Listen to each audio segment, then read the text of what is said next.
Tayo pong lahat ay tumayo. Hallelujah. Maaari po ba nating ibigay yung the best clap of praise para sa ating Diyos? Hallelujah. Let us worship our Lord. Let us worship our Lord, the living God, our Lord, our Savior.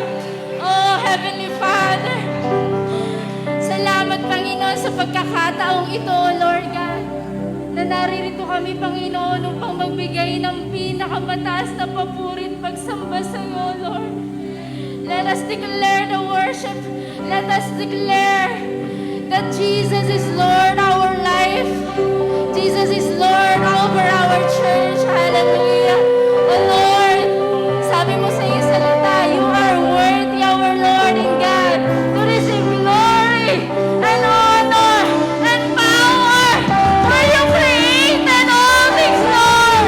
And we are created, Panginoon, para papurihan ka, para sambahin ka, Panginoon, para maitaas ang aming mga kamay, Lord. Dahil karapat-dapat kang papurihan, karapat-dapat kang sambahin, Panginoon, because you are the God the same yesterday, today, and forever, oh God. Tunay nga, Panginoon, na hindi ka nagbabago, hindi ka nagkukulang, Panginoon, sa aming mga buhay, oh God. Your name is above all names, oh God. Walang hihigit sa iyo, Panginoon. Salamat, Lord, and as we continue to worship you, Lord, bago kami lumapit sa iyo, Panginoon, we humbly bow down to you, Lord. Patuloy kami nagpapakumbaba sa iyong harapan, oh God. Walang maitatago sa amin, Panginoon, dahil kilala mo kami. Kaya naman, Panginoon, we confess, Lord, ano man ang aming mga kasalanan sa iyo, patuloy mo pa kayong linisin. Patawarin, Panginoon, ano man naisip namin, nasabi, nagawa, Panginoon, hindi man namin sinasadya man namin, Panginoon, Lord, linisin mo kami. Patawarin mo kami, Panginoon, at sa ganon, malaya kami makakapagpuri sa iyo, Panginoon, dahil sabi mo sa iyong salita, Lord God, that if we confess our sins, you are faithful and just to forgive us and cleanse us, Lord, in our all unrighteousness, Panginoon. Ang sabi mo, you will forgive the wickedness and remember your sins no more. Kaya naman, Panginoon, kami malaya na makakapagpuri sa iyo. Malaya na, Panginoon, na makakapagbigay ng pasasalamat sa iyo dahil kami pinatawad mo na, Panginoon, 2,000 years ago. Salamat, Panginoon, sa buhay na pinagkatiwala mo. Salamat sa buhay na walang hanggan. Salamat sa bagong taon na ito, Panginoon, na ikaw ang nagpapala at patuloy na nagiging provider sa bawat pamilya na naririto, Panginoon. Salamat, Panginoon, sa privilege, Lord God, na makakapagbigay kami ng papuri sa iyo, Panginoon. At salamat, Panginoon, dahil makakapakinig kami, Panginoon, na salita na magmumula sa iyo, Lord God. At sa dalangin namin, Panginoon, ngayong araw na ito, sa anak na gagamitin, Panginoon, si Pastor Eric, Lord. Lord, continue to give him the double portion of anointing, oh God, na nagmumula sa iyo. Give him, Lord, the wisdom, knowledge, and understanding, oh God.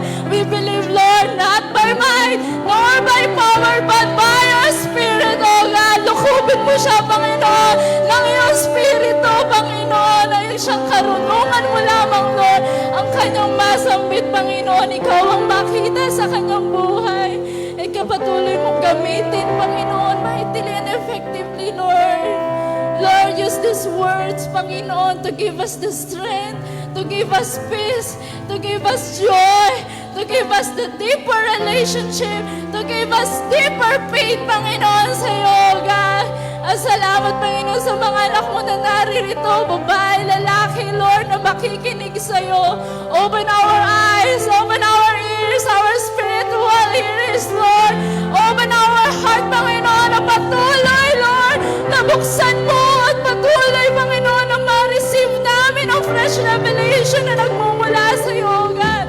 Salamat, Panginoon, sa kapahayagan mo, Panginoon, sa araw na ito, na patuloy na magbibigay sa amin ng kalakasan, patuloy na magbibigay sa amin ng pagbabago sa araw-araw, at magbibigay ng kagalakan, Lord, kapayapaan na hindi namin marireceive kahit kanino, Panginoon. Salamat, Panginoon, sa araw na ito, that we are in the spirit of expectancy, Lord, that we will do something new. You will do something great. You will do something miracle in this morning. Hallelujah. At salamat, Panginoon. Patuloy namin, Lord. We claim, Lord, and we believe, Panginoon, whatever you bind on earth will be bound. Whatever you bind in heaven will be bound on earth, and whatever you loose in heaven will be loose on earth, oh God. We bind any tactics of the devil, Panginoon, in the name of Jesus, oh God.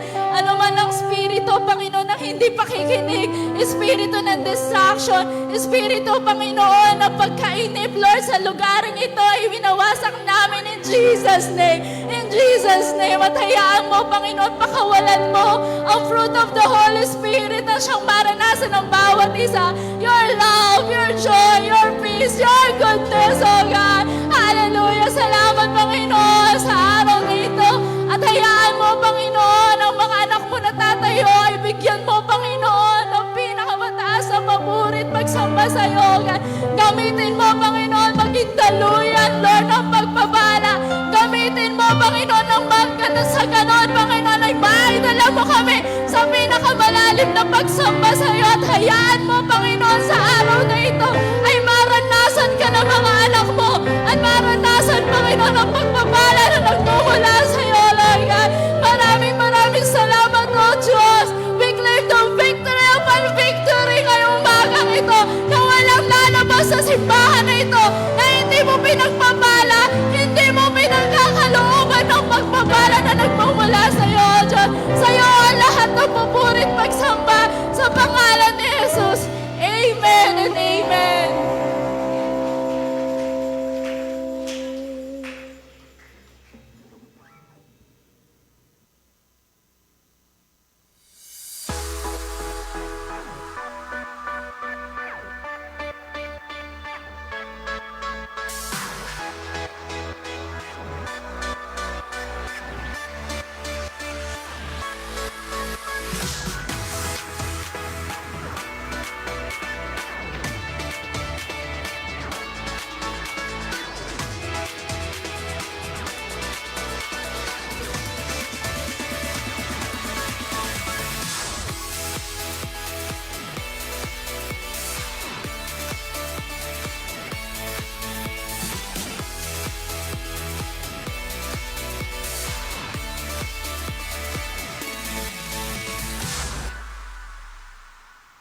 Amen.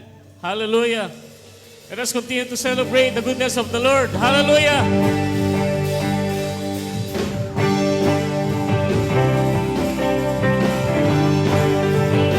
Patuloy po natin pasalamatan ang ating Diyos.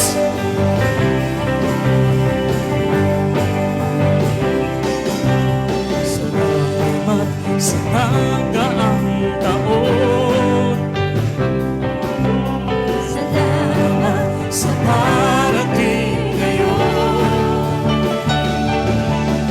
mas mahinang, mas mabuti. Salamat sa inyo, Panginoon.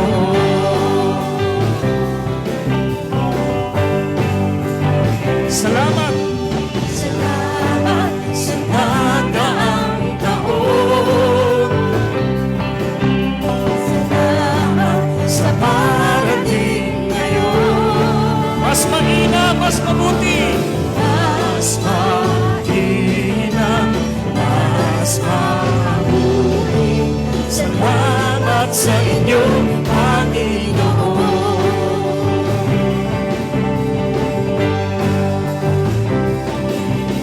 Walang pagkatakot, walang pangangamba,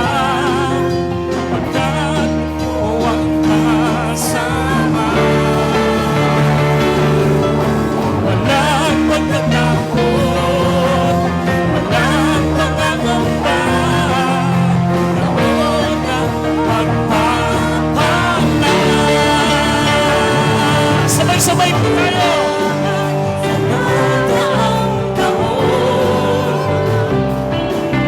Salamat sa parating ngayon. Mas mainam, mas mabuti. Salamat sa inyo, Panginoon.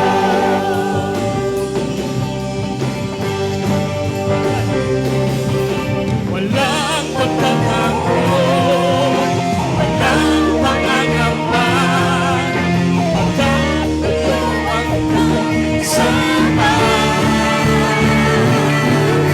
Walang pagtatakot, walang pangangamba, tapos ng pagpapalan.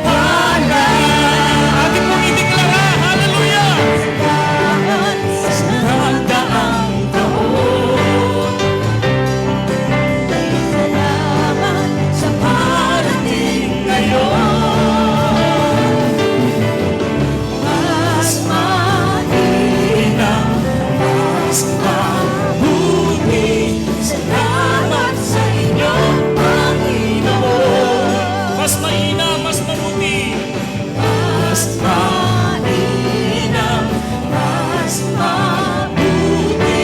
Salamat sa inyo, Panginoon. Minsan pa,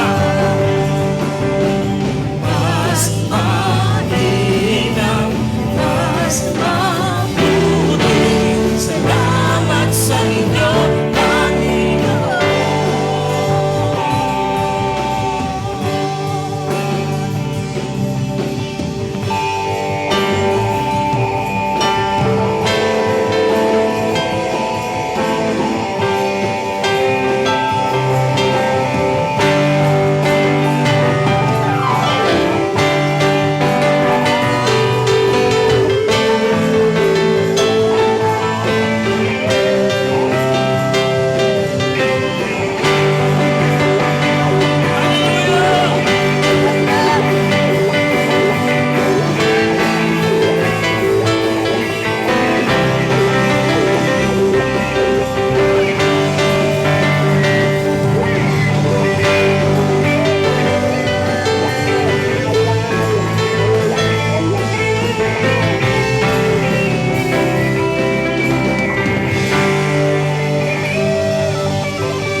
come let us worship our King.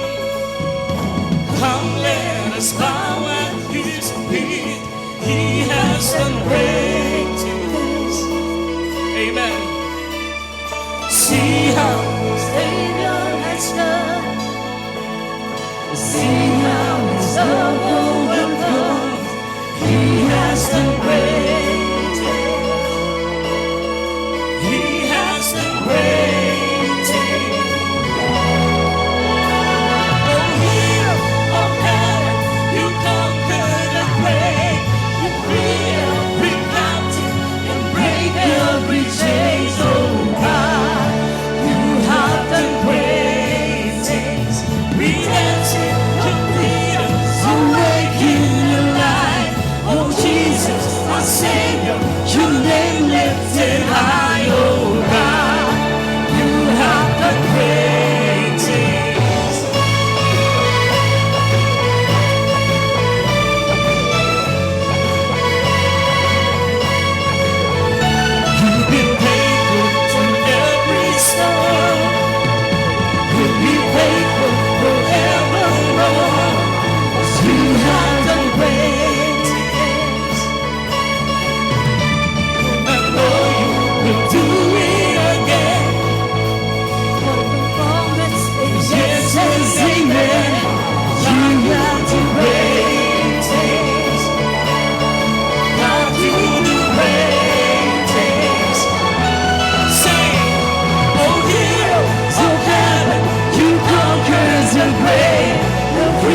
our Savior, your name lifted high, oh God. You have done great things.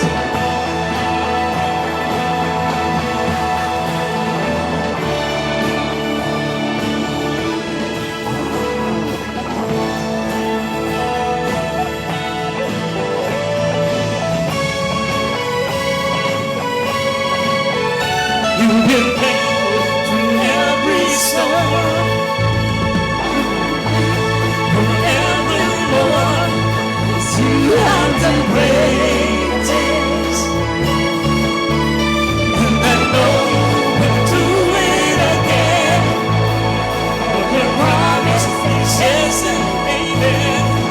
You have done great things. God, you do great things. God, you do great things. Everybody sing, oh hero of heaven, you conquered the grave, you free every captive and break every chain, oh God. You have done great things, releasing your freedom, awaken the light, oh Jesus, our Savior, your name lifted high, oh God. You have done great things. Singing hallelujah, God, above it all. Hallelujah, God, unshakable. Hallelujah, I've done great things. I've done great things. Singing hallelujah, God, above it all. Hallelujah, God, unshakable. Hallelujah, I've done great things. I've done great things. Hallelujah, hallelujah, God, above it all. Hallelujah, God, unshakable. Hallelujah, you have done great things. Have done great things. Hallelujah, God, above it all. Hallelujah, unshakable. Hallelujah, you have done great things. Have done great things. Hallelujah, God, above it all. Hallelujah, God, unshakable. Hallelujah, you have done great things. You have done great things. Hero of heaven, you conquered the grave. You free every captive and break every chain, oh God. You have done great things. Your freedom, awaken the light. Oh Jesus, our Savior, your name lifted high, oh God. You have done great. Oh hero of heaven, you conquered the grave. You free every captive and break every chain, oh God. You have done great things. You have done great things. Oh God, you do great things.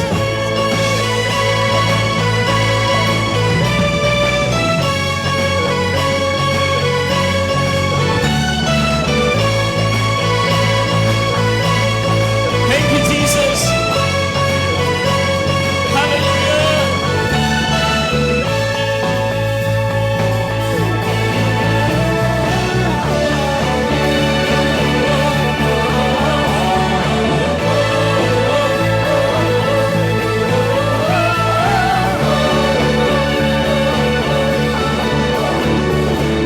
Who breaks the power of sin and darkness?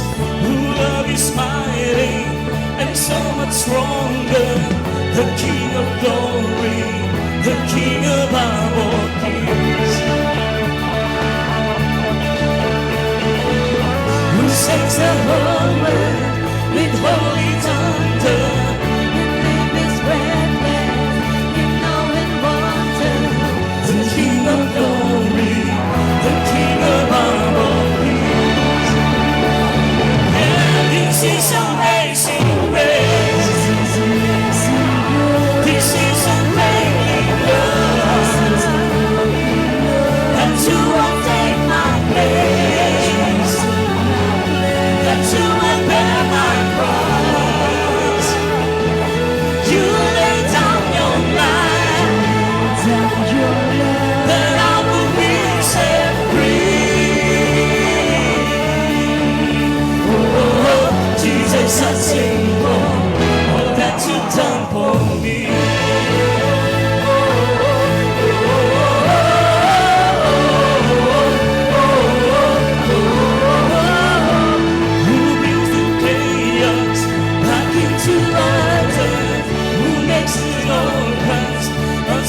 Jesus.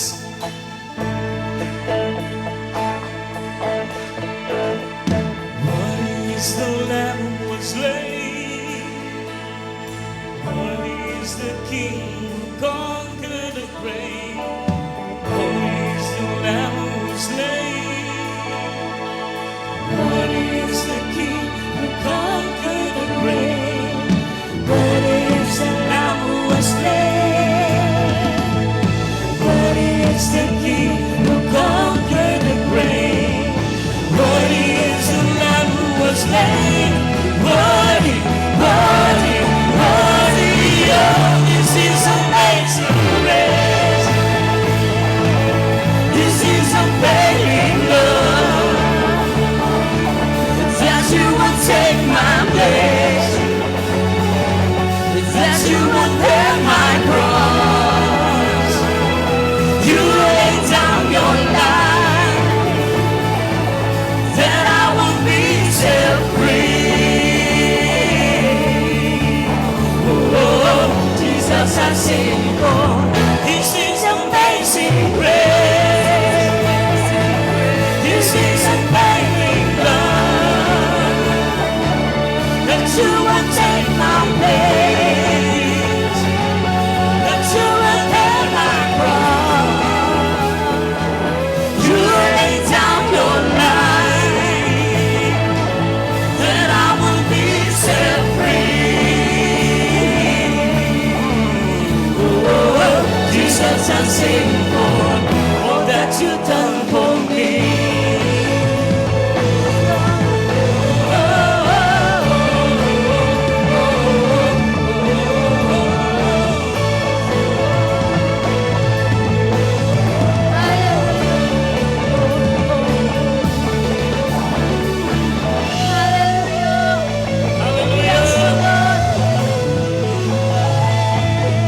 Thank you, Jesus.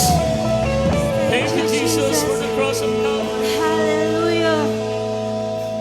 Thank you, Lord, for your love. Thank you, Jesus. Hallelujah. Jesus.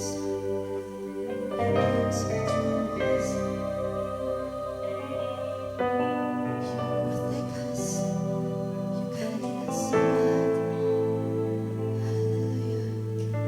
We pour out our hearts of worship to you, O God. Hallelujah. For you are good and you are worthy to be praised, O Jesus. Thank you, Father. Yes, O God.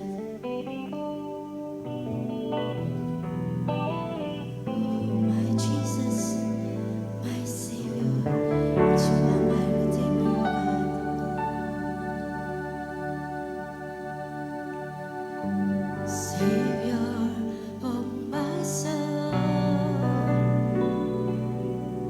I confide in you through all my darkest moments. In you I find my peace, my comfort when I'm weak. I trust in you through storm and raging sea.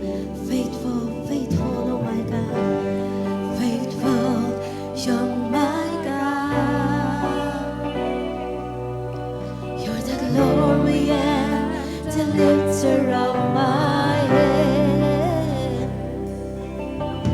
Your light fills my days. It leads me in your ways. Forever I surrender all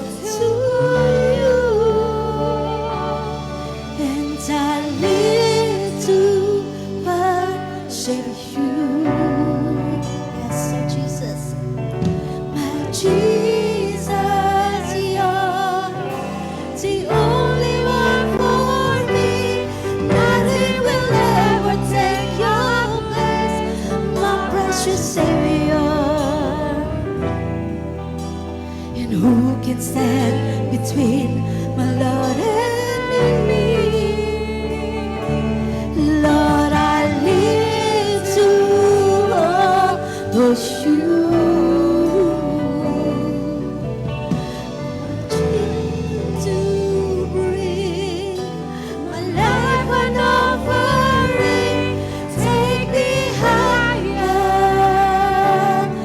draw me deeper. I live out to be with you. Amen. Hallelujah. Come on, church, Savior of my soul.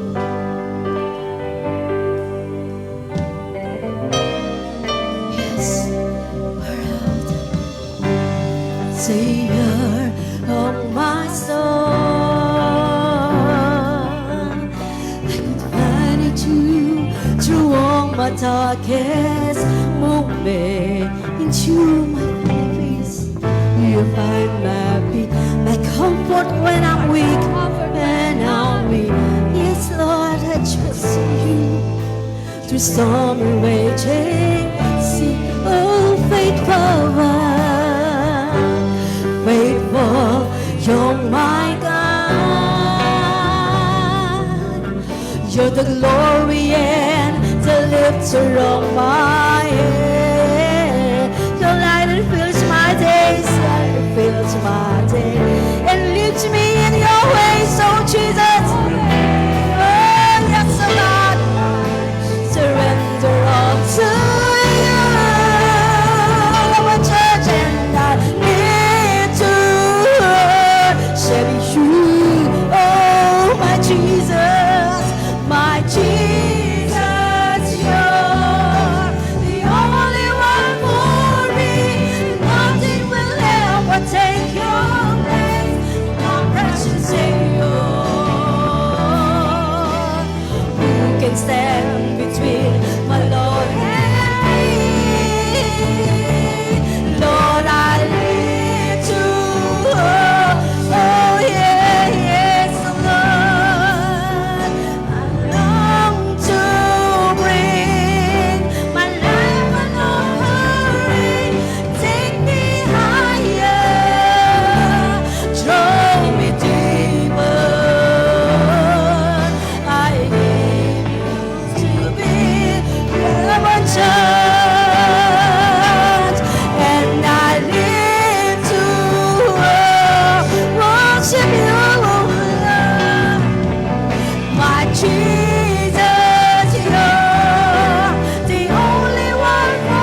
You are the peace that cuts my heart, my help in time of need. And you are the hope that leads me on and brings me to my knees. Oh, what there I find you waiting, and there I find release, there I find release. So it on my heart, so it on my heart. I worship yes, and unto you I'll sing. For you alone deserve all glory. For you alone deserve all praise. Father, we worship and adore you. Father, we love to see your face. For you alone deserve all glory.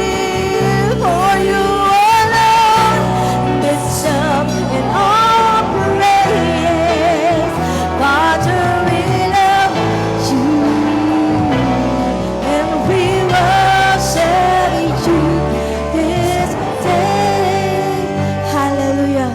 Deserve ng Lord na siya po ay ating papurihan, ating pasalamatan. Itaas ang kanyang pangalan, itaas ang ating mga kamay. Hallelujah. Amen po ba? Hallelujah. Mabuti po ang Diyos sa atin. Karapat-dapat lamang siyang papurihan. Karapat-dapat po siyang pasalamatan. Dahil siya'y nag-iisang Diyos. Nag-iisang Diyos ang nakatangin na dapat alayan ng mga papuring awitin. Kaya kapatid, bakit hindi po natin maitaas ang ating kamay para sa ating Diyos? Hallelujah! Minsan pa, hallelujah! Amen! Sabay-sabay po natin awitin. For you, for you, for you, Lord! Hallelujah! For you alone. Let's come on, church! Yes! Yes, Lord!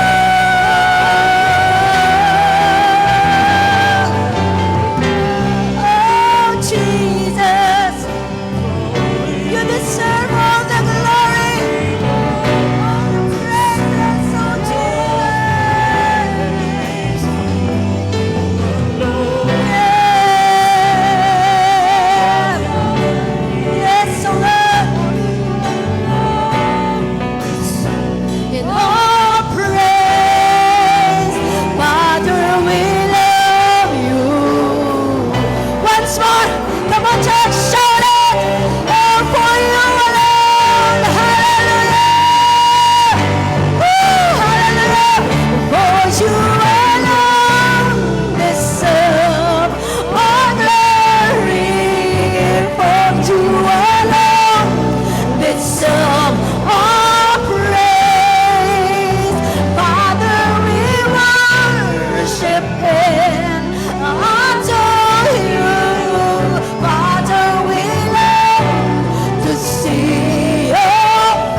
sa tanging pangalan ni Kristo Jesus.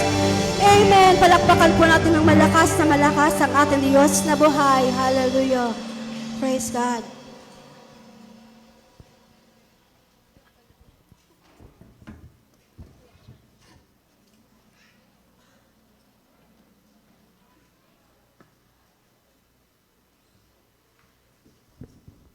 Check. Good morning po. Napakasarap nga magpuri at magpasalamat sa Panginoon. Pero masarap din po bang magbigay? Man? Actually kanina pala natutuwa ako kay Jenerev. Kasi dati si Jenerev, takbo-takbo lang yan dito. Nagka-tambourine, one of our tambourine dancers. Ngayon, she's one of the prayer warrior of the church. So, napakabuti nga po ng Panginoon sa buhay nila, sa buhay ng Repulda family. Na-amaze po ako sa mga anak nila. Talagang nagpursige. So, anyway, nabanggit po ng sister ko nung last Sunday, gusto rin niya mag-pray to increase her tithes, to increase the tithes of her family. Natanong ko rin po sa sarili ko na bakit hindi rin ako mag New Year's resolution to increase your tithes. Kasi po, once your tithes increased, pati yung gross mo, hindi yung binibigay mo sa Panginoon. Though, mag-i-increase din siya, pero yung gross mo, mag-i-increase. Because yung gross mo is doon nagmumula lahat ng source.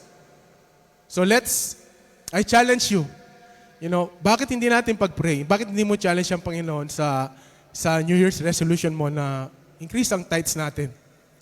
Na pagpalain pa yung mga anak nyo, yung mga pamilya nyo, yung father nyo, yung trabaho ninyo. May instance po na i-challenge kayo ng Panginoon, for example, yung anak ko po, kapag oras ng mga paglalaro, playing, sa mga lakaran, alisan, kainan, sasama po yan sa akin. Lahat ng enjoyment, lahat ng, wala silang iniisip, no? Sasama lang yan sa akin. Yung iba nga, kakapit pa nga sa pa ako, hindi ako paalisin yan, langgit di kami naglalaro, hindi kami umaalis. So lahat, walang problema yung mga anak ko, talagang sasama yan sa akin. Pero, once na nadapa yan, nagkasakit, masama yung pakiramdam, pupunta yan sa nanay. Mommy, I'm not feeling well. I'm sick. Nadapa ako, sugat, mga ganon. Di ba tayo rin po ganon minsan? Kapag nasa mga barkada na kayo, nasa happenings na kayo, nasa enjoyment na kayo, minsan nakakalimutan nyo rin yung Panginoon dyan. Kasi napakasaya ninyo, wala kayong iniisip. Pero once na-challenge kayo, dumating sa buhay nyo, like for example, nagkasakit kayo, may challenge kayo na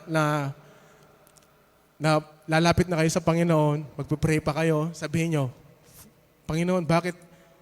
Questionin nyo pa ang Panginoon, di ba? Lalapit kayo, sabihin nyo, Panginoon, bakit ganito? Bakit po ganon? Whereas, nung time na nag-enjoy kayo, hindi nyo maalala ang Panginoon. Bagkus, ngayon, in-question nyo pa siya. Now, church, I challenge you. Ang Panginoon, hindi rin naman kayo questionin ng Panginoon. He will challenge you. He will challenge you for kung ano mang hiningi mo sa Kanya, kung ano, bubulungin ka na niya, anak. Alam ko may faith ka sa akin, pero hindi kita ko-questionin. I rather challenge you. Bakit hindi ka mag-start sa pagtatithe sa akin? Bakit di mo ako subukan? Hindi niya sasabihin na, kasi hindi ka naman nagtatithe eh. No.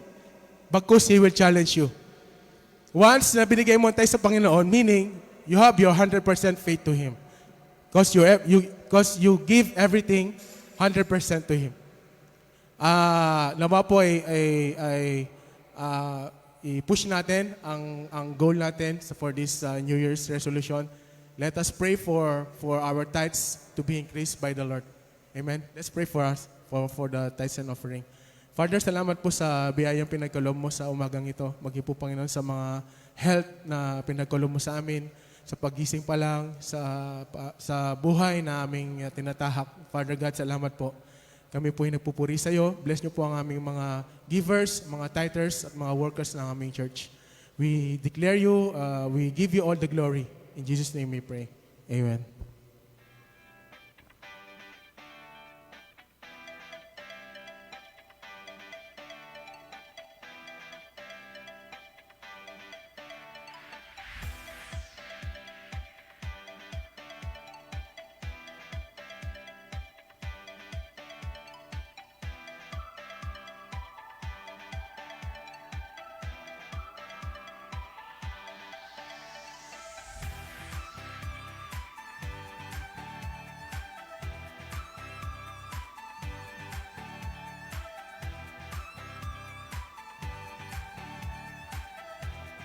Good morning po ulit.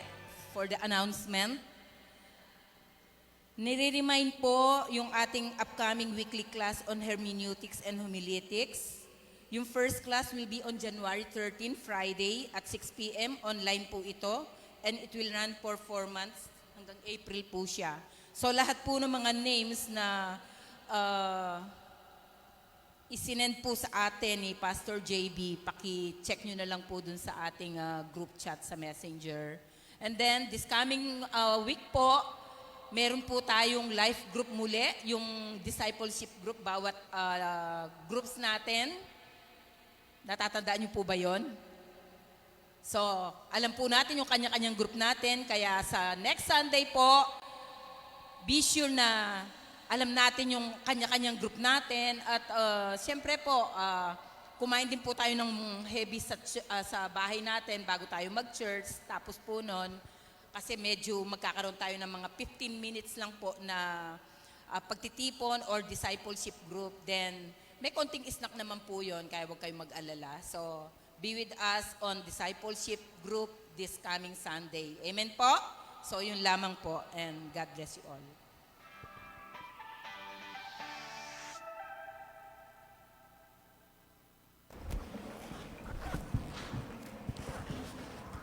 Praise the Lord.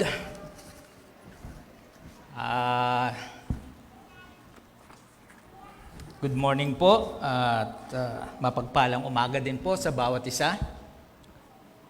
Mapagpalang bagong taon din po. Ayan. Excited ho ba tayo ngayong umaga? Ayan, purihin ang Panginoon. Kailangan ho, lagi ho tayong excited sa Panginoon. Alam po ninyo yung, tawag dito yung in love, di ho ba? Lahat tayo, naranasan natin ma-in love, di ho ba? May naalala na naman ako. Excited ho tayo palagi. Kung maaari lang, kung meron tayong ginagawang isang bagay, hatakin natin yung oras para matapos na yung ginagawa natin no? Para makadalaw tayo doon sa ating iniirog, di ho ba? At pag andun na tayo, halos ayaw na nating matapos yung oras, maghiwalay, o kahit na umuwi na tayo, katatapos mo lang dumalaw, gusto mo makausap pa rin, di ho ba? So dapat ho, ganun ho tayo lagi, lalo na sa ating Panginoon. Amen. So mag-pray muna ho tayo, para tuloy-tuloy na ho tayo. Dakilang Diyos, aming amang mapagmahal, salamat po sa napakagandang pinagpala mo pong umaga ngayon. Isang bagong taon, panibagong karanasan na naman ho ang aming matutunghayan sa iyo sa taong ito. Ikaw ang aming Diyos sa nakaraan, ikaw pa rin ang aming Diyos ngayong taon na to. At umaasa po kami, Panginoong Diyos, na patuloy ka pong gagawa ng mga dakilang bagay pa sa aming buhay. Patnubayan niyo po kami sa umagang ito. Hayaan mo po na ang salita mo po ang siyang mangusap sa aming kalagitnaan. At ikaw lamang po ang siyang maitaas, maitanghal at mapuri. At ang lingkod mo po ang siyang mababa, O Diyos. Salamat po. Ito po ang aming dalangin sa pangalan ng aming Panginoong Jesus. Amen. Ayan. Nabasa ko minsan sa, di ba, kada taon, sinasabi, ay taon ng mga hayop, di ho ba? Tiningnan ko, ito palang taon na to, sa kanila, tinatawag na Year of the Water Rabbit. Rabbit. Naisip ko, iisipin ng iba niya, mabagal ang pasok ng blessing, pagpapala, biyaya. Pero sa ating pong mga mananampalataya, hindi ho. Hindi ho doon nakadepende tayo, di ho ba?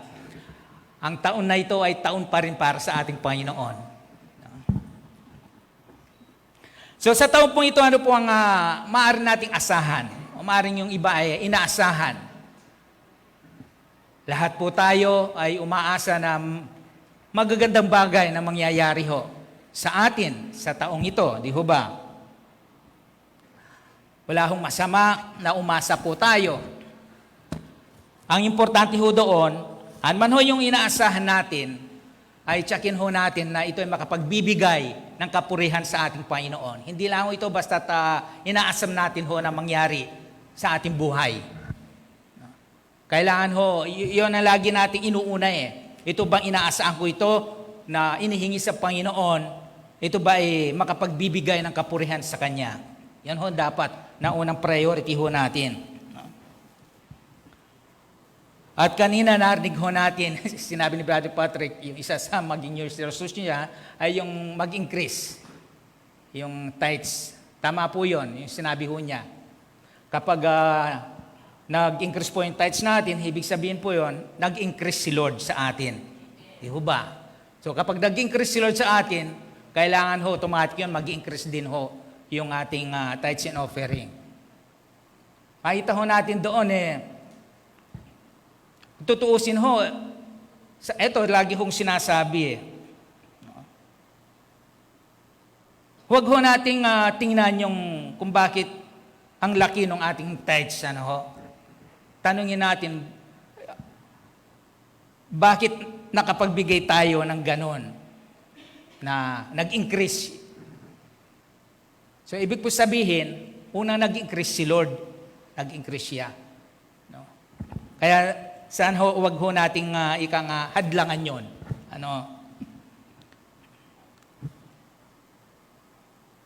So sa taon po ito, hindi lingid ho sa atin, kahit tayong mga mananampalataya, wala hong masama dito Kaya lang minsan marami yung bumabagsak dito Yung paggawa niyang New Year's resolution, di ho ba?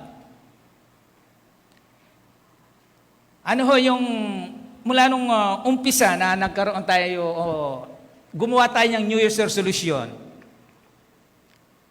hanggang ngayon, yung pa rin ho ba yung New Year's resolution natin? Kailangan ho hindi na ho. Kasi mula noon hanggang ngayon yun pa rin, baka ho hindi New Year's resolution ang kailangan natin.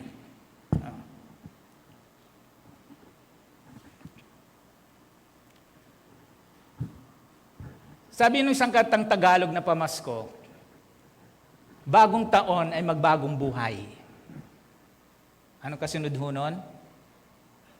Nang lumigaya ang ating bayan. Ang ganda ho ng kantang yung, kaya lang, paano? Paano? Paano po na, ayun, your resolution, ako ho, nagkaroon din ho ako dati. Yung iba, paring yung mga nanonood ho ngayon. Ayun siya nga ho pala, naalala ko. Binabati ho natin yung mga kamag-anak natin, mga kaibigan. Kamate, yan. Batchmate po. Kasi, itong Sunday service pong ito, after, sinesend ko ho sa kanila para mapanood din nila. Kaya kaninang umaga, panoorin nyo ng live ka ako. Kaya, ayun. Lahat ho tayo, duman ho tayo dyan. Wala pong accepted ho dyan. Aring New Year's resolution ng iba, Lord, sa taong ito, maglalaan na ako ng mas na oras sa pagbabasa ng Biblia. Ayan. Pagbubulay. Well, hindi lang ho basta magbasa, magbulay. Sa pananalangin. No? Lord, maging maaga na ho ako. Ayan. Et cetera, et cetera. Marami ho tayo. So, hindi lang ho dapat doon na matapos niya New Year's resolution ho natin. Kasi kung ganun lang ho, at wala ho tayong gagawing action o gawa, mananatili ho, lagi na lang taon-taon, yun na lang maging New Year's resolution ho natin. At pinapakita ho doon, kung ito po ay kakayanin natin sa ating sarili, dahil tayo po may mga kahinaan, yun ho, mabibigo ho tayo at paulit-ulit na lamang ho na New Year's resolution natin to. Kaya kailangan ho natin yung maranasan muna talaga sa ating buhay, ang ating Panginoon. Yung tinatawag na encounter, encuentro sa Diyos. At yun po ang ating tatalakayin sa umaga pong ito. Siguro, narinig na ho natin, familiar ho tayo doon sa tinatawag na EGR, di ho ba? Yung Encounter God Retreat. Noon po, naka-attend ho ako minsan dito. After ho noon, minsan lang ho ako nag-attend Hindi na ho ako nag-attend uli. Kasi natanong ko sa sarili ko na-encounter ko ba talaga ang Panginoon? Ari matanong din ho sa ating sarili na-encounter ko ba talaga ang Panginoon? Kasi kaya nagkaroon ako ng ganong, sa puntong nagtanong ako ng ganon sa aking sarili. May mga nakasabayan ho ako noon. Ito kasama ho natin dati sa church noon. Nag-attend ho, actually, hindi lang ho ilang beses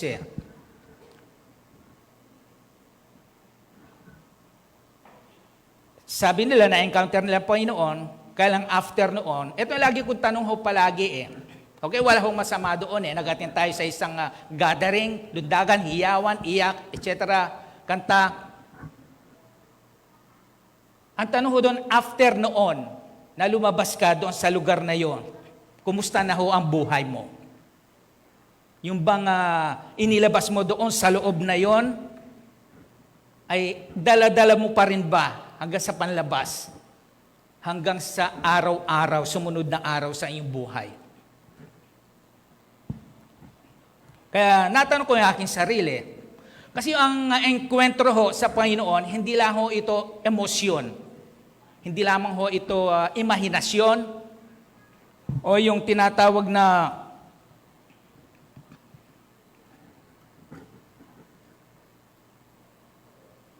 yung nanginig ka, yan, naglupasay, bumagsak, ika nga, nilihans ka, bumagsak ka.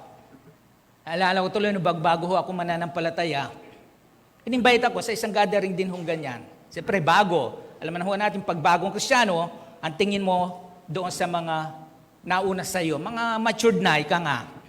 So, nag-altar ko, pinatayo. So, tumapat sa akin yung isang lingkod ng Panginoon. Alos mag-ano lang kami, tangkala siguro ng konti sa akin. Nilihans ako, pinagpipray. Kasi noon, usong-uso yung lay hands, no? Tapos, may sling ka. Ako, wala pa akong ganong karanasan.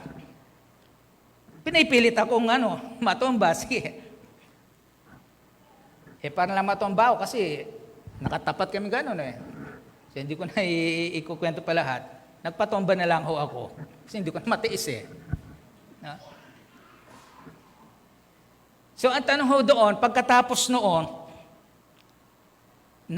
naranasan ko ba talaga ang Panginoon? Yun ho ba ang senyales na naranasan ng isang tao ang Panginoon sa kanyang buhay?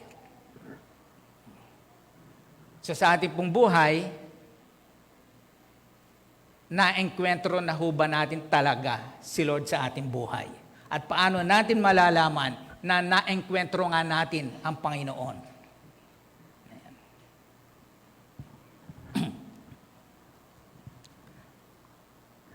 So, paano nga ba magiging matagumpay ang isang gumawa ng New Year's resolution na talagang magagawa niya yon, talagang masosolusyonan nga niya yon, kanyang gustong mabago sa kanyang buhay.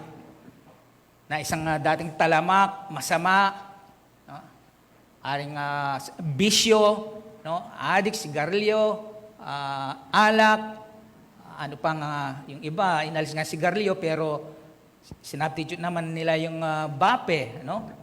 Hindi nila alam, kala lang safe yun, pero ang totoo doon, ano ho yun? May chemical din ho yun. No? So, sabungero, sugarol, no?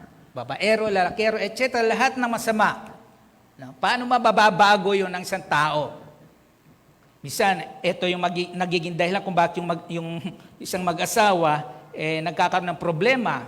Sabi nung lalaki, nangangako kay mister, titigilan ko na, nangangako ako, hindi na ako magsasabong o magsusugal. Pero ito pa rin, ulit-ulit. No? Hindi ho talaga kayang baguhin ng isang tao ang kanyang sarili o alisin ang mga masama na ginagawa niya sa kanyang buhay. Maliban na lamang ho talaga magkaroon siya ng totoong engkwentro sa ating Panginoon. Bakit ito ay napakahalaga at kailangan na ma-engkwentro ng isang tao ang ating Panginoon. Yan ho ang matutunghayan ho natin dito sa mga salita ng ating Panginoon. Actually, dito ho sa banal na kasulatan, marami ho tayong mababasa na mga lingkod ng ating Panginoon na talagang na-engkwentro nila ang Panginoon. At hindi lang ho basta't na-engkwentro at talagang totoo. Totoo po. No? At meron ho lang ho tayong kinuhang mga ilang karakter ho sa Biblia na ito ay napaka-familiar ho sa atin. No? At dito ay pwede natin masalamin ang ating pong mga sarili. So kailangan ho yung genuine na tinatawag na encounter sa Panginoon ang kailangan ho. So ang salitang enkwentro ho, madalas narinig ho natin ito saan? Pag sinabing enkwentro, sa mga balita, sa labanan, di ho ba? Sa sagupaan ng magkabila. O, nagka-enkwentro. So, ganun. No? Nagkasagupa, ibig po sabihin. No?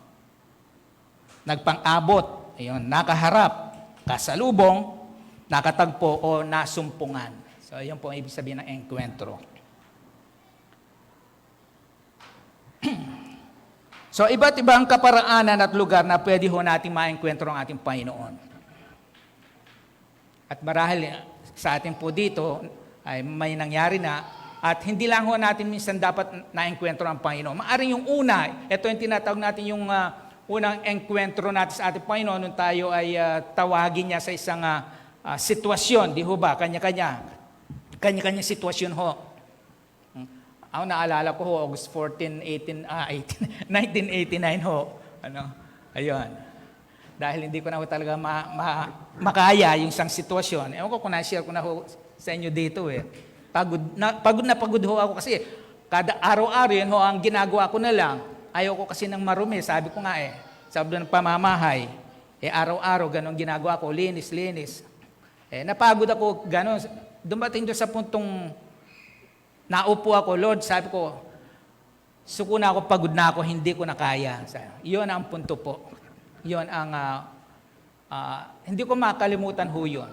Doon na masasabi ko na, doon ko na-encounter ang Panginoon. Then yun, nagtuloy-tuloy na ho. No? So, may kanya-kanya ho tayo. No? Maaring ito sa panalangin. No?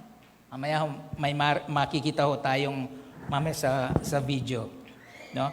Kaya kailangan, gusto natin ma-encounter si Lord, maglaan po tayo ng panalangin. Oras ng panalangin sa ating Panginoon. Pwede ho natin yung maranasan, ma-encounter ang ating Panginoon. Sa pagbubulay ng kanyang salita, no? Maglaan ho tayo. Ano? Itong panalangin at pagbubulay, marami ho kaagaw sa ating buhay ito eh. Ano? Minsan yung kapaguran, no? Yung mga maraming ginagawa, yung antok, yan ho yan. Pero, maglaan ho tayo. Yung pagsamba, yan katulad ho ngayon. Kanino, ang ganda ho ng mga awitin eh. Kaya ho, pag umaawit tayo, wag lang ho nating inaawit basta. Unawain natin, pagbulay-bulayin ho yung mga kinakanta ho natin. Kanino, ang ganda ho ng mensahe ng mga kanta. Sabi ko nga kanina,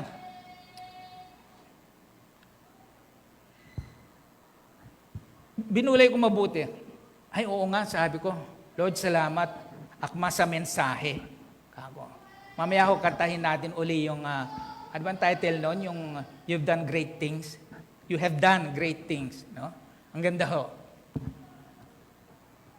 So sa pagbababad sa presensya ng ating Panginoon, yung maglaan po tayo ng devotion sa ating Panginoon. Ayan. Ewan ko. Meron pa ho ba tayo? Di ba mga 80s, baka 80s, talagang devotion ng mga Kristiyano, talagang matindi ho noon eh. Sana magpahanggang ngayon po. No? So wag ho natin yung pababayaan yan. So sa panaginip at sa sitwasyon, yung katulad nga ho kanina sinabi ko sitwasyon ho. So sa banal na kasulatan ho,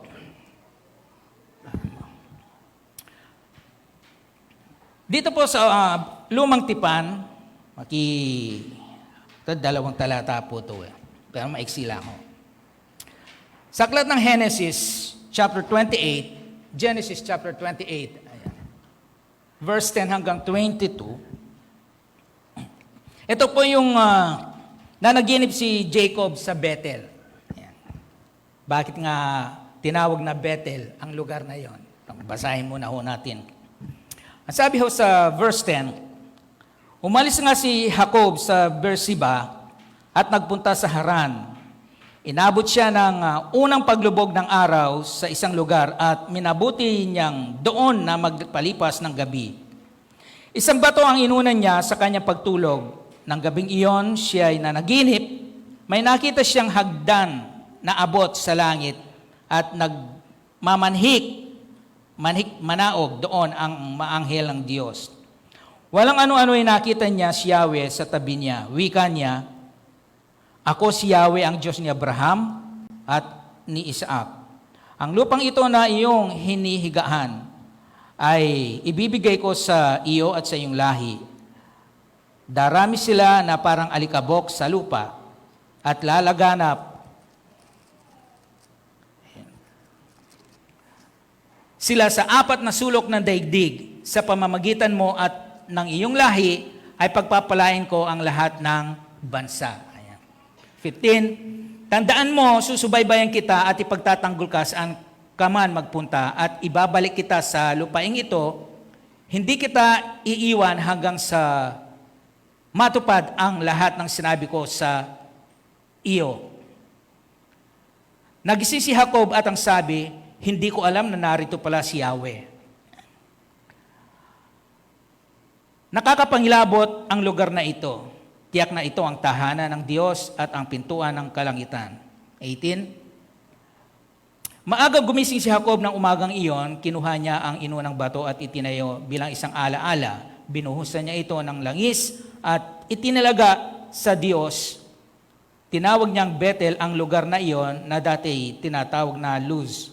20, nangako si Jacob ng ganito, O Yahweh, kung ako'y sasamahan ninyo at iingatan sa paglalakbay na ito, pakakanin at dadamitan, at makakabalik na muli sa bahay na ang aking ama, kayo po ang aking magiging Diyos. Sasambahin ko kayo sa lugar na ito na pinagtayuan ko sa batong alang-alang ito at ibabalik ko sa inyo ang 10 bahagi ng lahat ng ipinagkaloob ninyo sa akin. So binanggit po pala yung tithes dito.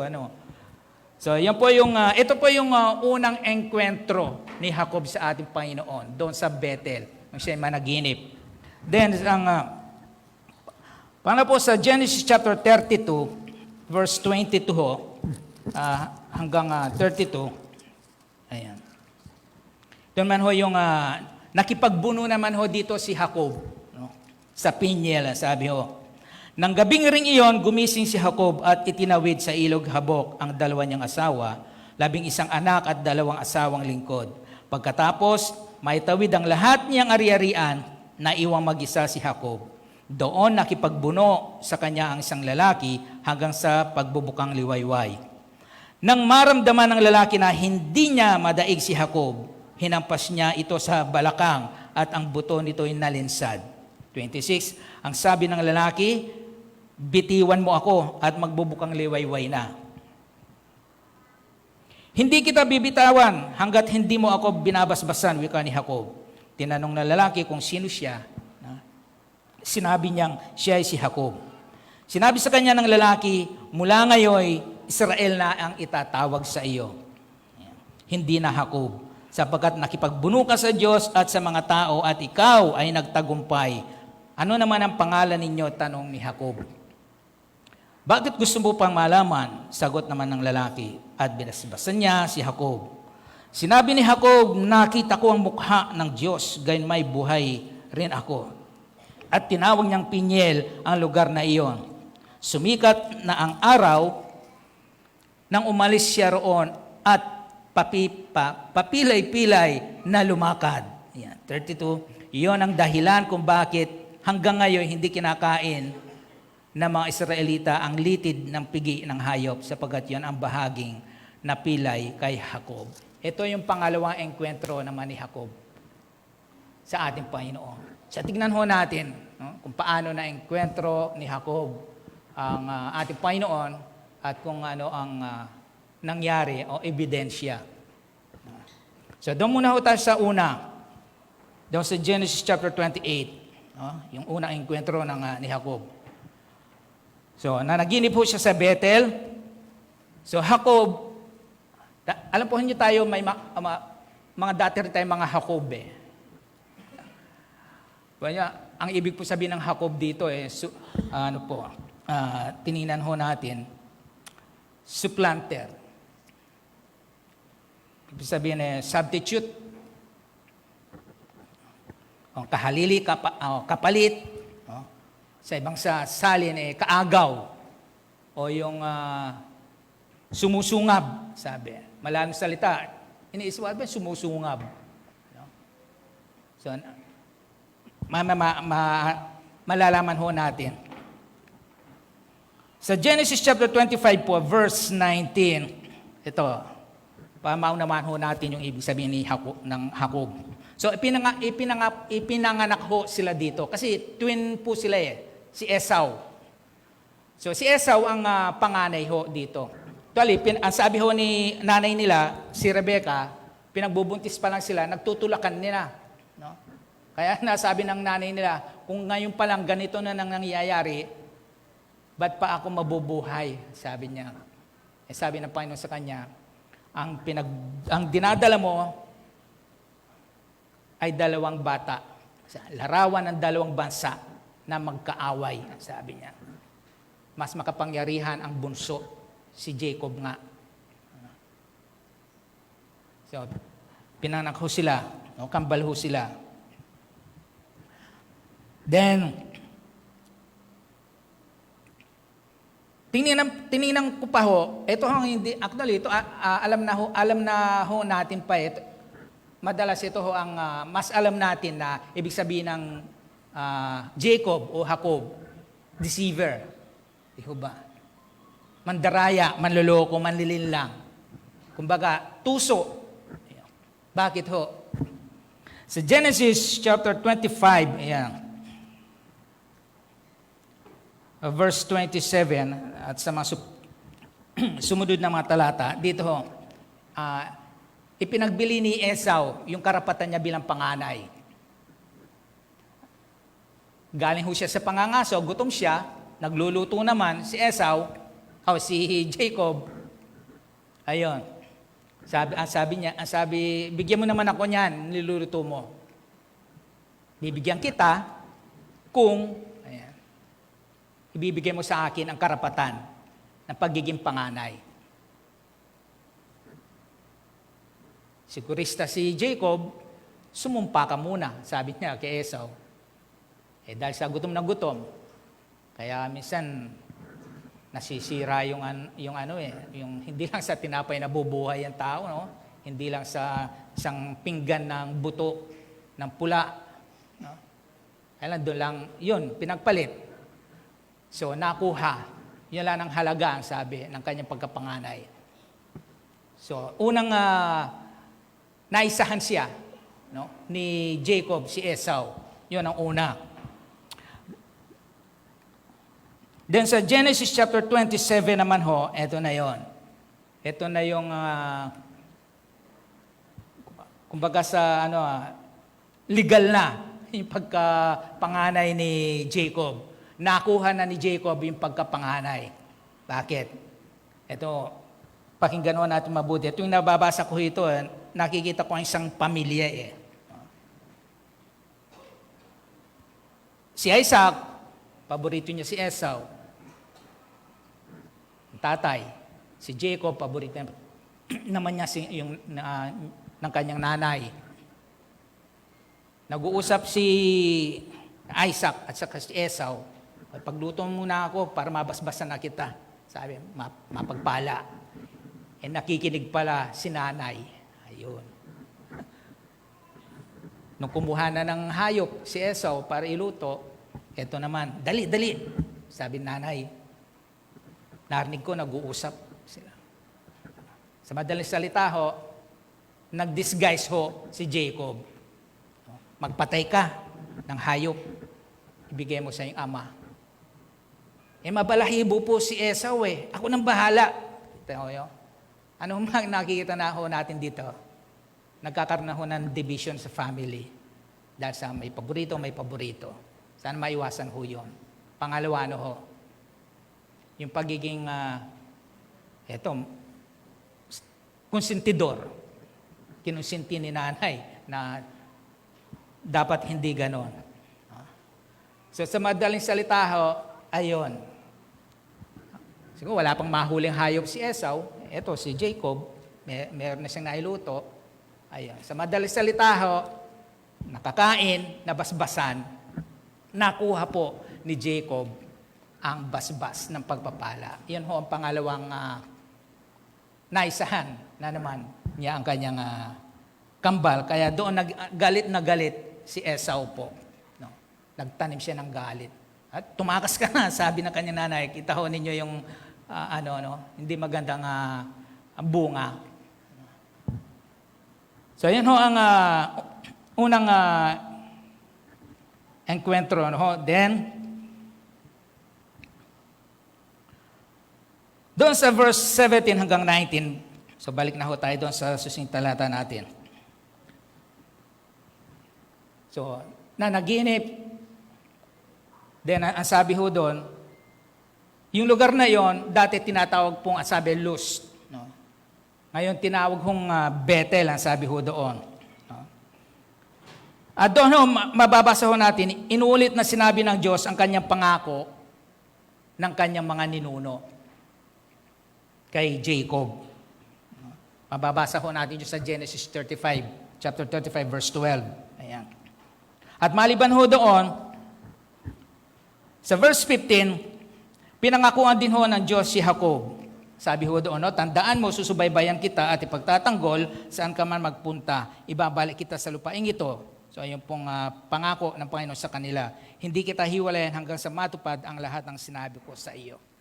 Kita ho ninyo, nakita ho dito, hindi titigil ang Diyos. Kapag ang Diyos ang nangako at may ipinangako ho, hindi ho titigil yan hanggat hindi na pangyayari. At yan naman ho sinabi niya kanyang salita, di ho ba? Ibinigay niya kanyang salita at hindi titigil ito hanggat hindi gaganapin ang nasa nito. Ma-fulfill. Ika nga, ma-accomplish. Ganun ho. Katulad ho dito sa pangako ni Jacob, o ng Diyos kay Jacob. No? Hanggat hindi matutupad ang lahat ng sinabi ko sa iyo, ang sabi niya. At yun ho ay pangako din ng Diyos sa kanyang ninunong si Isaac sa Genesis 26 verse 24. Sinabi din ho yan. So kita ho ninyo yung pangako ng Diyos, henerasyon, mula sa henerasyon, sa henerasyon, sa henerasyon. Kapag pinangako ng Panginoon, yung pangako, gaganapin at gaganapin ng ating Panginoon. Hindi sa atin panahon, oras, kundi sa kanyang panahon. Kaya wag ho tayo magmadali. No, sabi nga, enjoy lang ang buhay. No? Hayaan natin ang Panginoon. No? O ika nga gamitin ko yung salitang ito problema ng Diyos yun. Huwag natin problemahin. Sinabi ng Diyos yun, siguradong gagawin ho niya. Kailan ba yun? Waves ba yun, Pastor? Tungkol na, yung owner, yung pinag-usapan, tungkol sa yung dineser ni Saudi ho ba? Medyo napag-usapan natin, sabi ni Pastor, basta diniser natin, ibibigay ng Panginoon. Maghintay lang ho tayo. Huwag nating ipigain o hatakin si Lord. No? May time talaga si Lord ho. Basta ika nga, maghintay tayo, enjoy ang araw-araw na buhay, habang naghihintay tayo sa Panginoon, tapos hindi natin namalayan, andyan na pala sa ating harapan, no? Diba? Masusurpresa tayo. So, sa Genesis chapter 31, verse 3, ito yon. Minsan sinabi sa kanya ni Yahweh, magbalik ka na sa lupain ng iyong mga magulang at sasamahan kita. Ito yun yung sinabi niya doon sa una. Doon sa verse 15, no? Na susubaybayan siya at pagtatanggol, ibabalik kita sa lupaing ito. Sabi ng Panginoon. At iyon nga, binanggit doon, no? Sabi niya, magbalik ka na sa lupain ng iyong mga magulang. Kita nyo? Kaya si Lord subok na eh.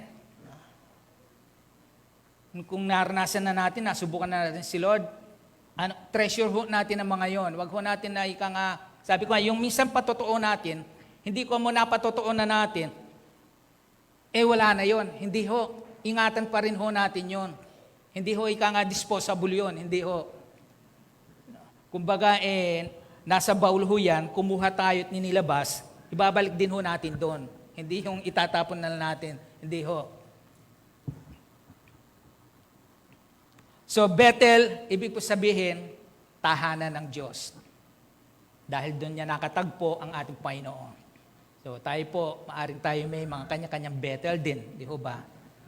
Kung saan natin nakatagpo minsan ang ating Panginoon sa ating buhay.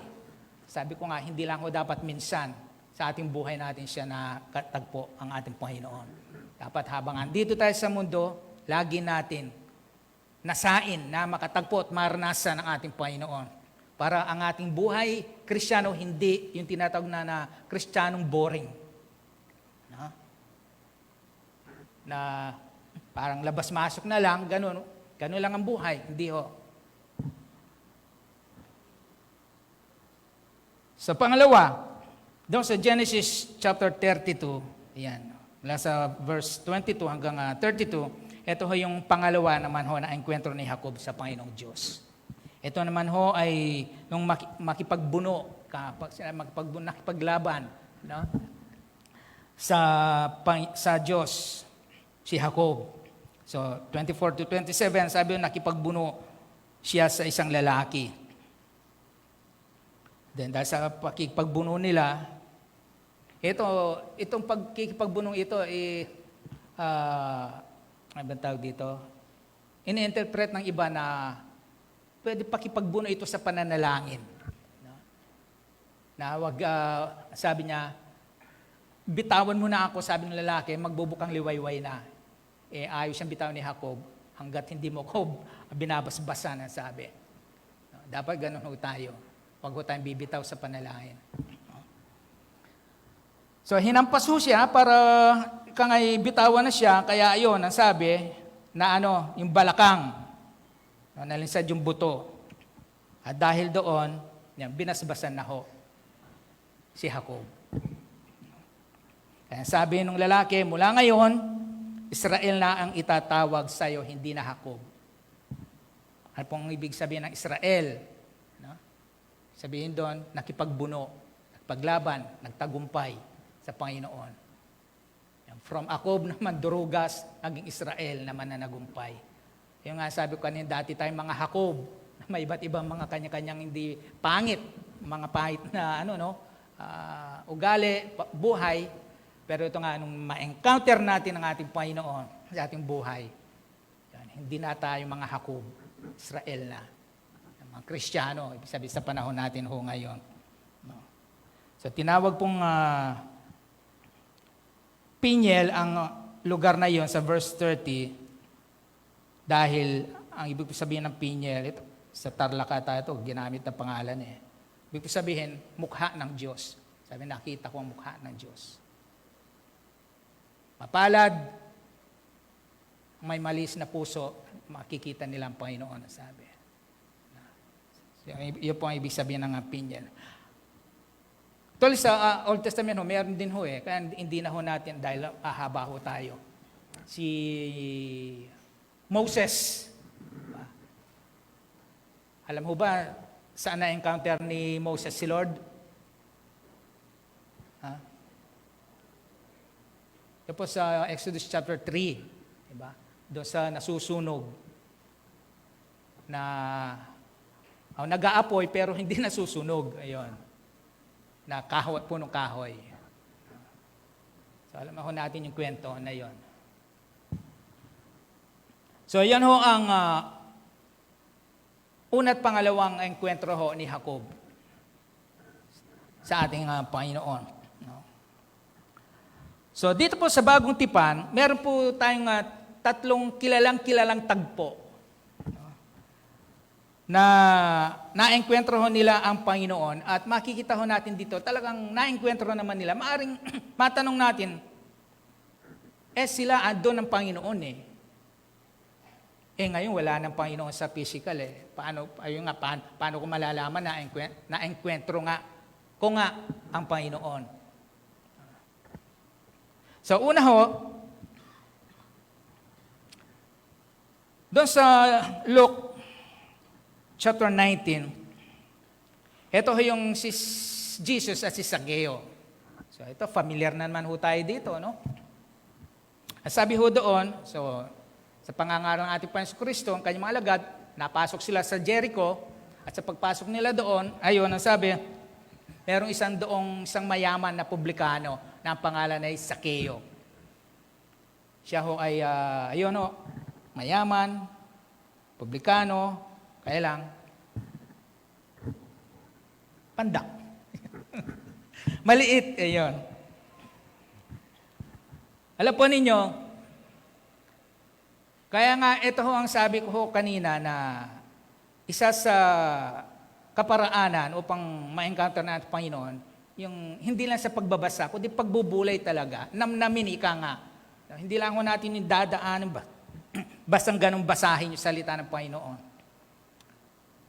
At maunawaan ho natin yung mensahe. No? Sa verse 3, sabi ho doon, ito ho, naway magkaroon din ho tayo ng ganun na saloobin o damdamin ng puso. Ang sabi ho, pinagsikapan niyang makita si Jesus upang makilala kung sino ito. So, yung word by word nung basahin ko po, yung salitang pinagsikapan. Ang Panginoon, ma-encounter ho natin kung nakikita ho niya na may pagsisikap ho tayo na talagang gusto natin siyang makita at makilala. Sabi niya, tawagin niyo ako sa Isaias. Hanapin niyo ako at yung masusumpungan. Mangyayari yun doon sa mga taong nagsisikap talaga, nagpupursige. Na talagang yun ang tibukin ng puso na makilala ang ating Panginoon sa kanyang buhay. No? Sabi, pinagsikapan niya. Sabi na makita si Jesus upang makilala. Yan ho, dapat ganun ho tayo. May pagsisikap tayong makilala pa ang ating Panginoon sa ating buhay. No? Kaya lang ho, meron ng problema, balakid dito. Ito naman ho, dito ho hindi nawawala. No? Sabi ko nga, minsan sa pagnanasa natin, sa pagbabasa lang natin Biblia, may balakid na eh. No? Ilang minsan, yung antok nga, balakid na ho yan. Kung kailan pa tayo gusto magbasa, doon susumpong yung bibigat ang ating mga mata. Sabi nga, nung wala naman tayong balak pa magbasa, alive tayo, di ho ba, gising. Pero bakit nga yung gusto natin? Ayun, balakid. Marami. No? May problema, sabi, pandak siya at maraming tao. So nakapalibot ang ating Panginoon, maliit siya. Kung magka-stampede siya, maapakan siya. Problema ho niya yan.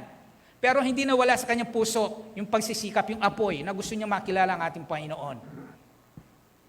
Hindi niya hinayang mawala o yung nasa puso niya na makilala ng Panginoon, hindi niya hinayaan na maitabo yun ng balakid. So dapat ganun ho tayo na huwag nating hayaan na manaig yung mga balakid na nandyan sa ating harapan upang makilala natin ang ating Panginoon sa ating buhay. Malapit pa tayo sa Kanya, maranasan pa natin siya sa ating buhay. No? Andyan ho lagi ang mga yan eh. No? Kasi ano ho ng kaaway ito eh. Pamamaraan din ho ng kaaway ito eh. No? Talagang ayaw niya tayong maging mapalapit sa ating Panginoon eh. No? Gusto niya, hatakin tayong papalayo. Ngayon, ito sa verse 4. Ito dapat ganun ho. Pag may problema, nakita yung balakid, si Sakeo, gumawa ho siya ng paraan. Hindi siya na-discourage. Hindi siya na pinanghinaan ng loob. Ay, wala na. Daming tao. Wag na lang. Hindi ho.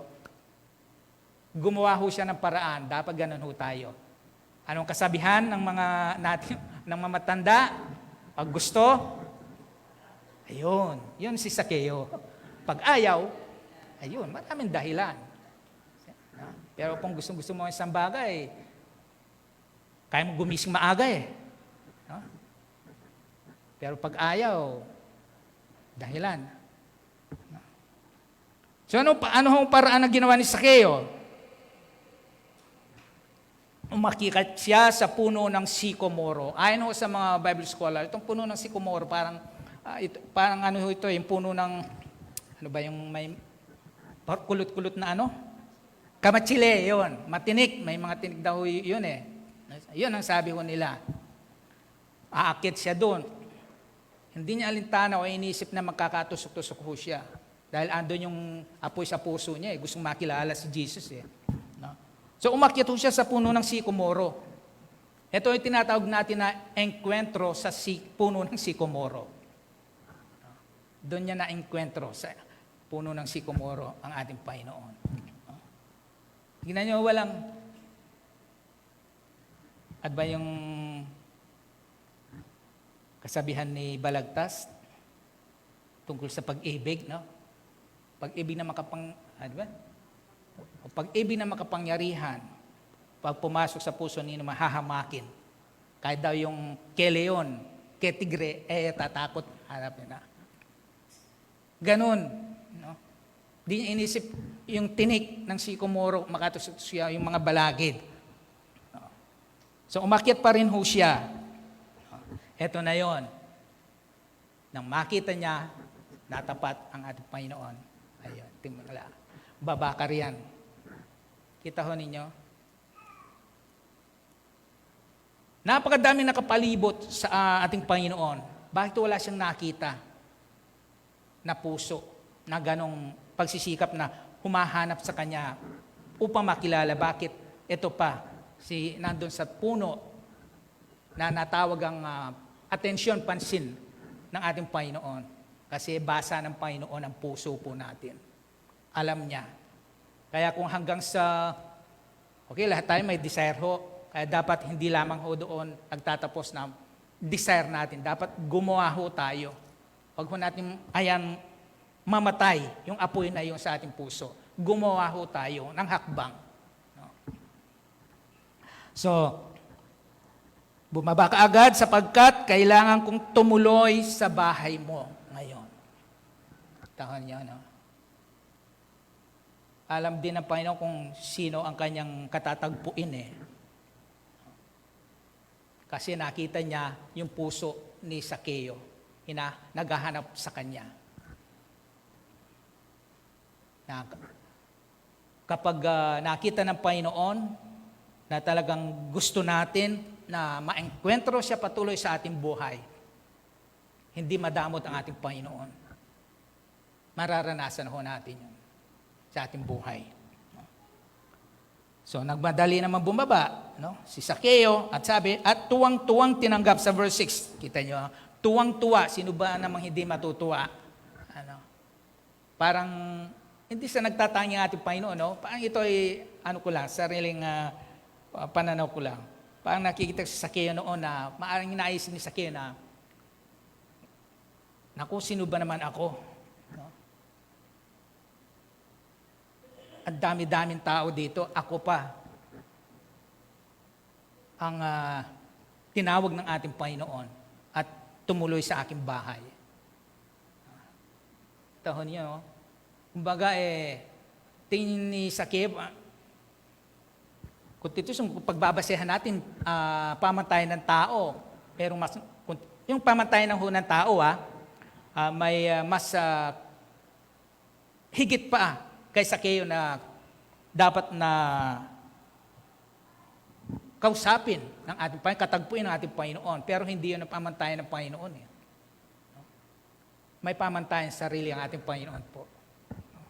So tuwang-tuwa ho siya, sabi, nagmamadali, bumaba. Hindi natin alam kung nagpadaus-dus siyang bumaba sa kagalakan. No? So kaya sa verse 7, ito na ho. Ito na ho una, kung paano natin malalaman na talaga na ka-enkwentro, na katagpo natin ang ating Panginoon. Verse 7, nagkaroon ng conviction at pagbabago kay Sakeo. Bakit? Sabi, dahil natuloy na sa bahay, sabi ko nga, hindi na ikinuwento pa doon kung anong napag-usapan nila. Pero sabi doon, kung ako man ay may nadaya, 4 na ibayo kung ibabalik ito sa kanila, sabi. At kalahati ng aking kayamanan ibibigay ko sa mahirap. Bakit ganong naging pagkasabi ni Sakeo? Maari sa pag-uusap nilang yaon, tumalab sa puso ni Sakeo yung sinabi ng Panginoon sa kanya. Kumurot, ika nga, umantig sa kanyang puso. Kaya sabi ng ating Panginoon, nagkaroon ng kaligtasan sa buhay po ni Sakeo. Ano ang makikita ho natin dito? May conviction at pagbabago sa buhay ang taong nakatagpo niya ang Panginoon. Na kapag sinabi ng Panginoon, meron kang ganito, dapat mo nang baguhin, alisin, isuko, tinanggap mo yon at talaga sinuko sa ating Panginoon at yun ang pasimula ng yung pagbabago, yung masasabi ho natin na na-enkwentro mo ang Panginoon. Pangalawa,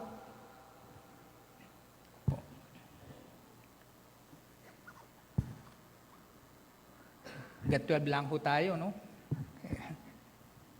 Hirap minsan i-compress yung mensahe. Pangalawa ho, sa John chapter 4. Ayan. Ito naman ho yung si Jesus at ang Samaritana. So sa verse 6, ito naman ho yung ang enkwentro sa balo ni Jacob. Alam naman ho natin, sa pangangaral nila, nauhaw, ito si babae, sasalok, nakita doon si Jesus, naghingi ng tubig para makainom. Paano po kayo makakuha dito? Wala kayong pangsalo, sabi.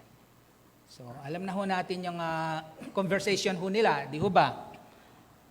So, pwede ba makainom? Sabi ho ni Lord Jesus. Then sa kanilang pag-uusap, napunta doon sa buhay ng babae. So, makita ho natin dito, ang sabi ng Panginoon sa kanya, dahil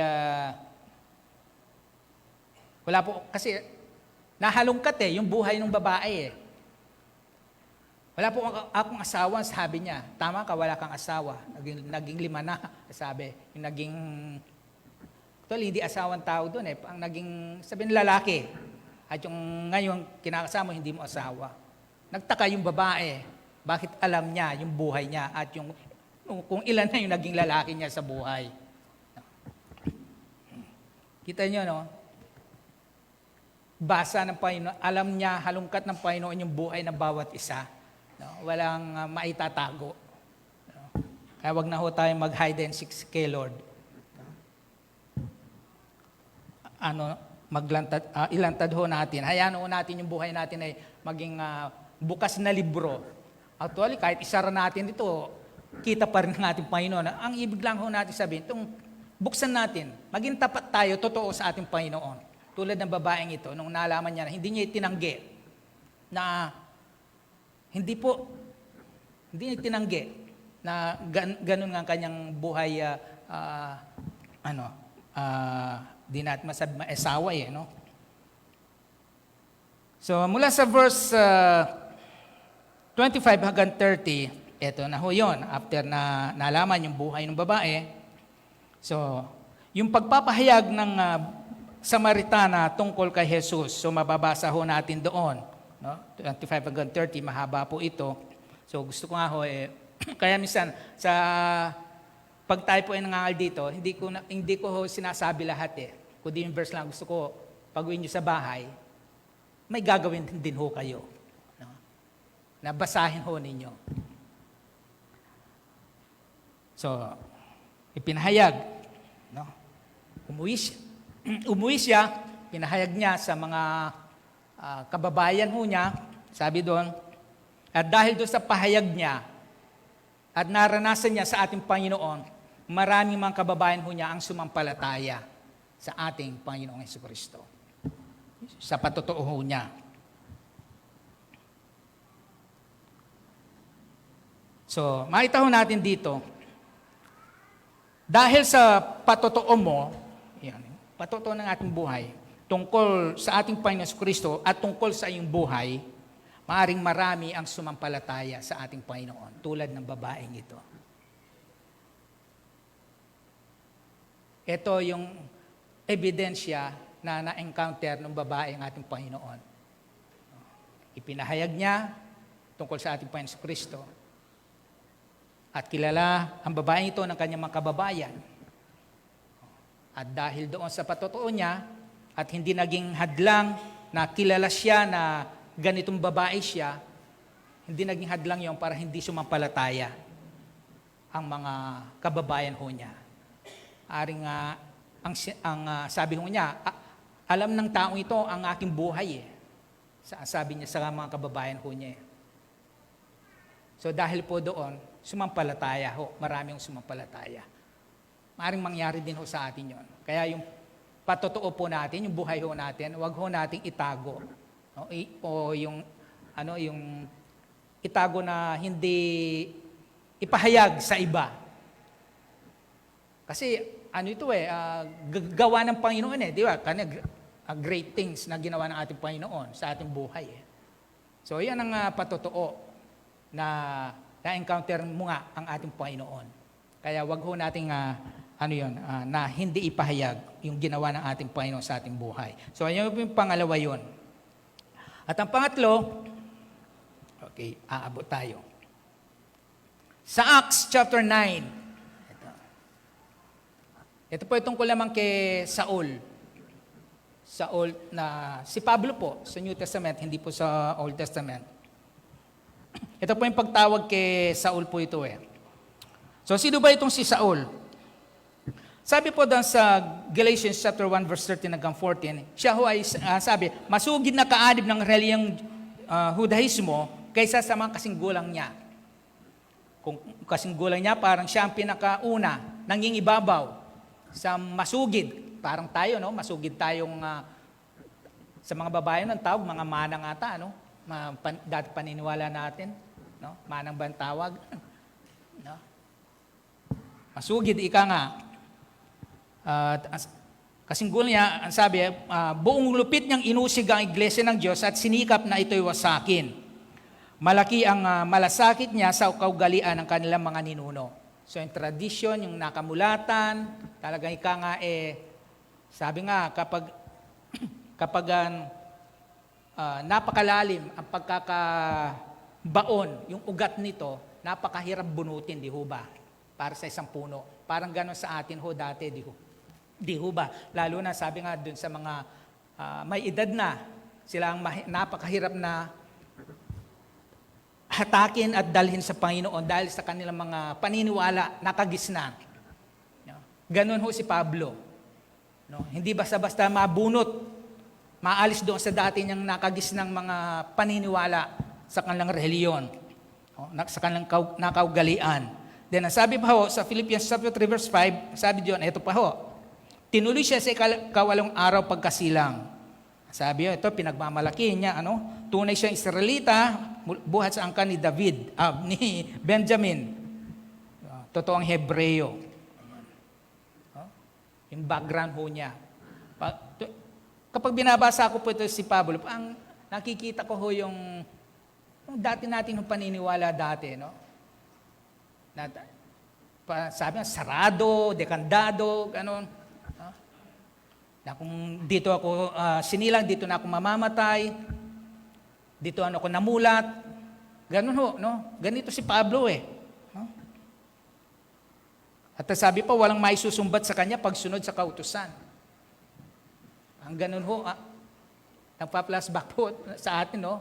Yung dati, na kapag tayo sinishare, nakakarinig ng ganitong mga pangangaral, parang ayaw natin, mas dito tayo, ganun eh. No? Yun yung si Pablo. Then sa chapter 8 ng Acts, ang sabi doon, ito yun, pinag-uusig ho ni Saulo ang iglesia. At kasama ho siya doon sa nung pagbabatuhin si Esteban, sa chapter 7 ho, mababasa ho natin doon. Hindi man siya isa sa mga bumato, siya ang naghawak doon sa mga balabal ng mga bumato. Sabat po siya. Yan ho si Saul dati. Jacob dati, ika nga, sa lumang tipan. So mula sa verse 1 hanggang 19, ito ho sa Acts chapter 9, ito naman ho yung ang enkwentro sa daang Damasco naman ni Pablo. Sa verse 20 hanggang 25, ito naman ho, yung pangangaral ni Saulo sa Damasco. Ito alam ho natin, nung na-enkwentro niya ang Panginoon, dahil meron na siyang warrant of arrest, wala sa mga matatanda ng reliyon, pagulihin, usigin yung mga sumusunod sa ating Panginoon, ayon habang patungo sila, nakasisilaw ang sumalubong sa kanya. Nasilaw, bumagsak. At doon, nung may marinig siyang tinig, sino po kayo, Panginoon? Kita nyo, no? Nung mabasa ko ito,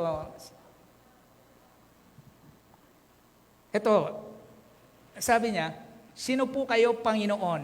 Tinawag niya Panginoon, pero tinanong niya, sino ang Panginoon? Marami sa ating gano'n, no? Tinatawag ang Panginoon, pero hindi kilala. Kuha po niyo yun. Sabi niya, sino po kayo? Sana, hindi na niya dinugtong yung Panginoon. Sino kayo? Pwede pa yun eh. Pero tinanong, sino po kayo, Panginoon? Tinawag niya Panginoon, pero sino kayo? Hindi niya kilala. Marami akong ganun mga tao sa atin. Tinatawag Panginoon, pero hindi kilala. Yan ho si Pablo. Sana hindi niya siya, sino po kayo? Tinanong niya, sino ka? Pero din niya, sino po kayo, Panginoon? At tinawag niya Panginoon, pero hindi niya kilala. So, ayan. So, ayan po yung enkwentro. Then, after noon, nangaral na ho si Pablo, si Saul sa Damascus. At sa kanyang pangangaral po, sabi doon, nagtaka yung mga nakarinig sa kanya. Parang tayo din, no? Pinagtakahan mo ba tayo? Dati, alam nila, kilala ka, ikaw ito si ganito. No? Lasinggero, sugarol, baero, etc. No? Sabungero, no? Adik. Eto, magugulantang sila sa'yo. Hindi na ikaw yun dati. Kaya minsan di tayo mapaniwalaan eh. No? Pero pag nakita lang tuloy-tuloy na nakikita nila yung pagbabago at hindi na yung dati, maniniwala at maniniwala ho sila eh. Na oo nga. Ikaw na si dating, hindi na ikaw si Saulo. No? Ito yun eh. Nagtaka ho sila, dati nag-uusig eh. Inuusig niya yung tumatawag sa ating Panginoon, tapos ito pinangangaral niya ngayon. Ano ba? Parang pinagluloko mo kami. Parang ganun eh. Diba? Hindi siya mapaniwala eh. So nagpatuloy ho siya. Verse 26 hanggang 31. Ito, sa Jerusalem. Ayun.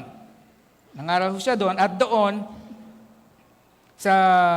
nung mangaral siya ho sa Jerusalem, ito naman, sinikap ho niyang mapabilang, mapalapit sa mga naunang alagad ng ating Panginoon. Kaya lang, dahil kilala siya, inuusig, taga-usig siya, dati nila, siyempre nga, sino ba naman baka ito nag-espiya lang, hindi agad nagtiwala sa kanila, ayaw nila mapabilang. Pero kalaunan, tinanggap din ho nila dahil nakita nila at totoo nga na katagpo niya ang ating Panginoon. Amen? So, si Saulo na naging Pablo, dating taga-usig, inuusig. Meron ho tayong, bago tayo magtapos, meron ho tayong, ito ho, ito yung 3 tao lamang ho. Kilala ho natin lahat nito. Maaring yung una, iilan lang ho dati, iilan lang sa atin yung may kilala dito. Siguro nakakakilala lang ho dito yung mga kasising edad, may ika nga edad na. 3 tao lang ho ito. Yung una, ito ho, pakinggan ho, tingnan ho natin. No? Si Bill O'Hare po. Sige ho, naan na natin. Tingnan ho na.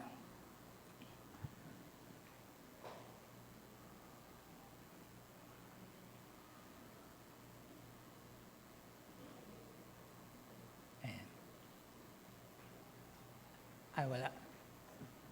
Okay. Wala daw. Okay, ano ko na lang ho. Si Bill O'Hare po, ayun, halos yung mga kasising edad namin, alam ho ito.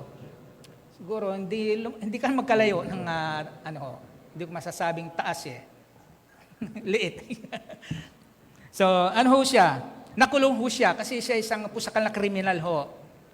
Kriminal ho siya. Sabi nga ho niya mag-isa siyang niyang hinold up yung Philippine Airline noon. Lakas ng looban ho. Sa Madin Salta, nakulong ho siya sa Muntinlupa. Ayun. Then, ayun na, ilang minuto na lamang ho. So, nakulong ho siya. So, nakatagpo niya po ang Panginoon sa bilangguan. Then, gano'n din ho, yung naging guest natin dito, si Dolphy Jr. Narinig natin, nakatagpo niya sa kulungan ang ating Panginoon na encounter niya. At ang pangatlo, si Manny Pacquiao. Na encounter niya ang Panginoon sa pamagitan ng panaginip. So, ang totoong Kristiyano ho na naka-enkwentro sa Panginoon Jesucristo ay may buhay na nabago. At patuloy na nababago at lumalago. Amen. Tayo po manalangin. Salamat po aming Panginoong Diyos. Napakasarap po ng mapag-usapan ang iyong salita, mapakinggan, pagamat isan sa kasarapan Panginoon ng